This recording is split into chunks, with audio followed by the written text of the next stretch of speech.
Hello and welcome. Now in this video, we're going to start the process by creating a list. And what you'll do is you will go inside of your AWeber dashboard. You will go to click the link that says Manage Lists. And what you'll see here is you'll see a green button that says Create a List, and you will go and click that button. Now in most cases, AWeber will pre-fill information in here, but you can actually change this information. So if you are going to be operating under a specific brand, you can go ahead and write that brand in here. So let's go ahead and do that now, as well as the company website. Now AWeber requires that you put a return address in your emails. They will pre-populate that information based on what's in your billing. Now, if you want to use a different address, you'll need to click this button and then you'll need to change the information. Once you do that, you will then write that address in and then you will save the information. Now, AWeber is going to ask you what sender name and email address that you want to use. And in general, what you're going to do is you're going to write in a sender name. And when you write in the sender email, you want to avoid using emails like Hotmail or Gmail or Yahoo. You want to use a server address email or an email address that you created with your domain name. Now, another thing that you'll want to do that will enhance your deliverability is you want to make sure that this sender email is not something like admin or support. You don't want to use generic names. If possible, you want to use a proper name. There is going to be another step based on the email address that you're going to put here, specifically if you're going to be using an email that you have control of through your domain name.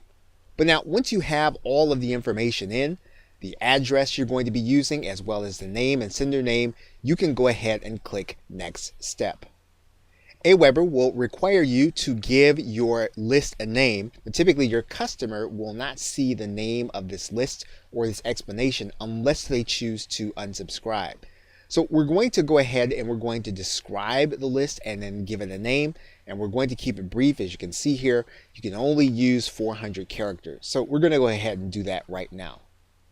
Okay, so once you've done that, you are going to then click Next Step.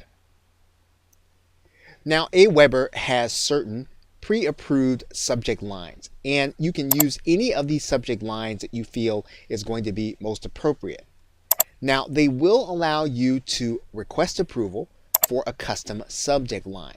Now, once you actually write the subject line in, AWeber will take time to approve it. In the meanwhile, what they'll use is they'll use one of the default subject lines that are at the top when you first sign in.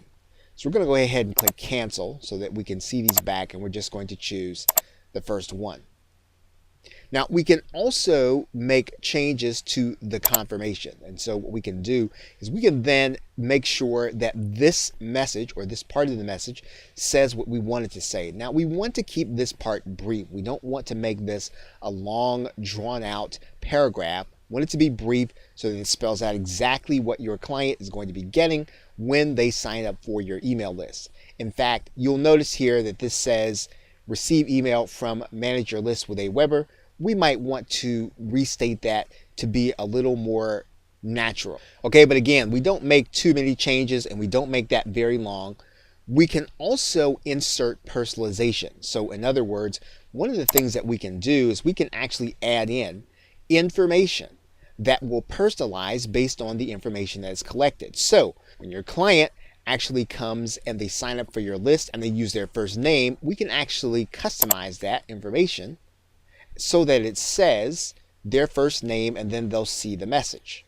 So all we would do here is we would click one of these buttons, and this will actually personalize the message so that it will say the person's first name and then give them the actual message. And this can sometimes help you with issues of deliverability. But again, that's optional. You don't have to do anything with this information. In fact, you can decide to delete out the information, click the edit button. You'll notice that that personalization is no longer in this space.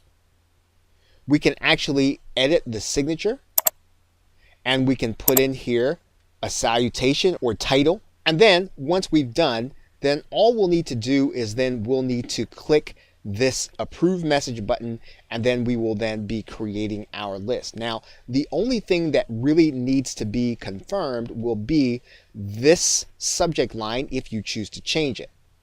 So we are actually approving the message and then creating the list. And once you've created the list, you'll notice here at the top that AWeber will be working on that particular list, and all of the menu fields that we'll be working with will apply to the things that are going to be associated with this one list. If we want to change the list that all of these menus are going to be associated with, all you have to do is use this drop down arrow, and then you can choose the list that you actually want. Okay, so we have now created the first list, and we will now move on to some of the menu items. Okay, so with that, thanks, and I will see you in another video.